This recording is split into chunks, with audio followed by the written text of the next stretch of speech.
Penculik Bilqis diduga jual anak kandung. Punya 5 anak tapi di rumahnya hanya 2. Tersangka penculikan Bilqis, 4, yakni SY, 30, diduga pernah menjual anak kandungnya. Konselor Hukum UPTD Perlindungan Perempuan dan Anak, PPA, Kota Makassar, Siti Aisyah, 41, mengatakan dugaan itu muncul dari pengakuan 2 anak kandung SY. Keduanya kini diamankan di rumah aman setelah terekam CCTV bersama Bilqis dan sang ibu. Banyak yang mengetahui mamanya ini menjual anak, jadi ada dugaan SY juga menjual adiknya, adik dari 2 anak yang berada di rumah aman, kata Siti Aisyah, dikutip dari Tribun Timur, Selasa, 11 November 2025. Informasi sementara, SY memiliki 5 anak.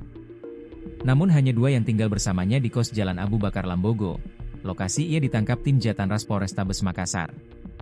Polisi kini mendalami dugaan tersebut. PPA Makassar memberikan pendampingan pendidikan dan layanan psikolog bagi kedua anak SY. 2 anaknya masing-masing berusia 8 dan 5 tahun. Ayah mereka diketahui berada di Papua dan belum resmi bercerai dengan SY. Kondisi berpisah dengan suami membuat pelaku nekat menjalani bisnis haram itu. SY ditetapkan tersangka setelah terekam CCTV membawa Bilqis bersama 2 anaknya saat ayah korban, Dwi Nurmas, 34, bermain tenis di Taman Pakui Sayang, Makassar, Minggu, 2 November 2025. Kasat Reskrim Polrestabes Makassar AKBP Devi Sujana menyebut SY sengaja membawa anaknya untuk memancing Bilqis bermain.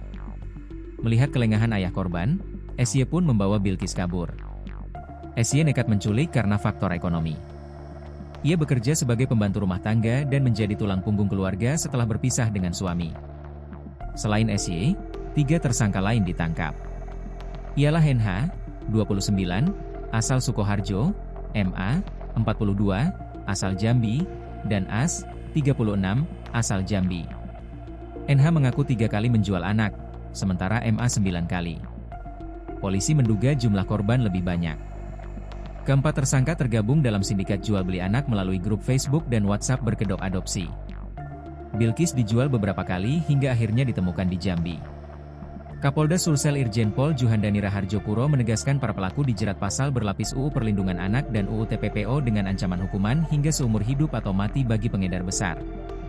Bilqis ditemukan selamat oleh tim Polrestabes Makassar di kawasan Suku Anak Dalam, Jambi, Sabtu, 8 November 2025, malam, lalu dibawa pulang ke Makassar.